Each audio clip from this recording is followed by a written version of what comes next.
بسم الله الرحمن الرحيم kusoo dhawaada cashirkeeni sideedaad oo aan kaga hadlayno sokorta dhacda afka qalaadna lagu yiraahdo hypoglycemia.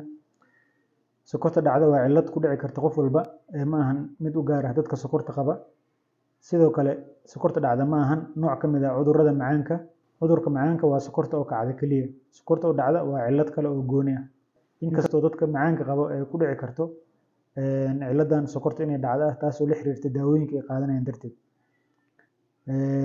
sokorta oo dhacda waxyaabaha ugu badan ee keena waxaa ka mid ah gaajada, qofka oo qabto shaqo xad dhaaf ah, dadka sokorta qabo oo qaata daawo culus ama insulin badan qaata.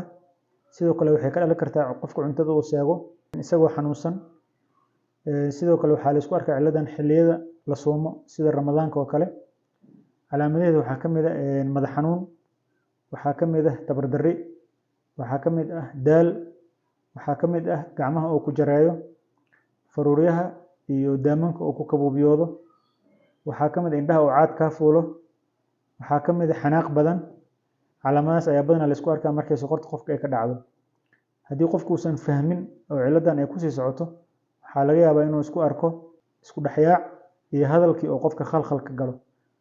Haddii markaa kadib aan lagu sii baraarugin, waxaa dhici karta qofka inuu koma u galo sokorta dhacda awgeed.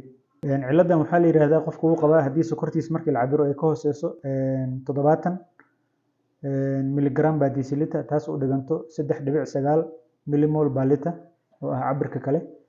cilladan waxaa lagu xaliyaa kaliya in sokorta kor loo soo qaado, in qofku uu cabo wax macaan, sokor lagu qasay biyo ama nacnac ama chocolate, wixii aad sokorta kor u soo qaadi karo oo qofka sokor sii karo ayaa qofka la siiyaa.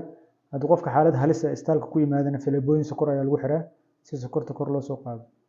cilladan waxaa lagaga hortagi karaa haddii aad qabtid xanuunka macaanka oo aad qaadatid insulin, in cabirka insulinka aad la socotid, cabirka dhakhtarka kuu soo qoray aad si fiican u fahantid oo aadan qaadan cabir xad dhaaf ah.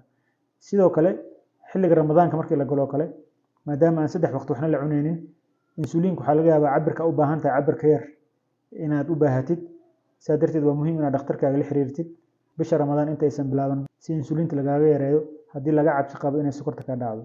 Sidoo kale haddii aad soomaysid, waxaa muhiim ah in shaqooyinka culus oo xad dhaafka ah oo jirka energy badan ama tamar badan u baahan inaad iska ilaalisid. Haddii kale waxay noqonaysaa inaad si fiican u suxuuratid. Marka sokorta dhacda waa cillad halis gelin karta qofka noloshiisa, laakiin si sahlan lagu sixi karo. waa xanuunada u baahan in aqoonta loo yeesho oo qofka hore ka fahmo. hore hadduu qofka ka fahmo way sahlan tahay, laakiin qofka hadduusan fahmin waxaa laga yaabaa inay halis xaaladiisa ay geliso. Matalan waxaa laga yaabaa oo mararka qaar aan aragnaa qof sokor qabo oo la yiraahdo xalis u jiifta ma soo toosin. dadka noocaas oo kale waxaa laga yaabaa inay sokorta dhacday inta uu jiifay, waana waqtiga ugu badan ee cilladaas ay qabsato dadka sokorta qaba, khaasatan haddii daawada ay qaadanayaan ay tahay daawo aad u culus, especially insulinta. waxaa cilladaas loo yaqaanaa dead in bed syndrome oo ah qofkii in sariirta soo dhintay laga soo qaado ama lagu baraarugo subaxii. marka waa muhiim haddaad sokor aad qabtid oo daawo aad qaadatid in cabirkaaga ay isha ku haysid oo aad la socotid. midda kale oo dadka badanaa isku arkaan waxaa waaye inuu qofka yiraahdo bisha ramadaan markii galbihii la gaaro madax xanuunaa isku arkaa, xanaaq badanaa isku arkaa, tabartu iga tagtaa isku arkaa, jareynaa isku arkaa. waxyaabahaas waxay tilmaamaysaa in sokortaada low ay tahay. marka haddii aad waxyaabo u adkeysan kartid oo caadi ah oo aad la qabsatay, waa laga yaabaa in afurka aad ku sugi kartid. haddii laakiin ay tahay wax kugu cusub ama isa soo taraayo, waa muhiim inaad wax sokor leh aad cabtid si cilladaas uga hortagtid. sidoo kale waa muhiim in la suxuurto oo la qaato energy ama tamar maalintaas aad ku howlgeli kartid. marka intaas kusoo gabagabeynaa cashirkan, waana mahadsantihiin.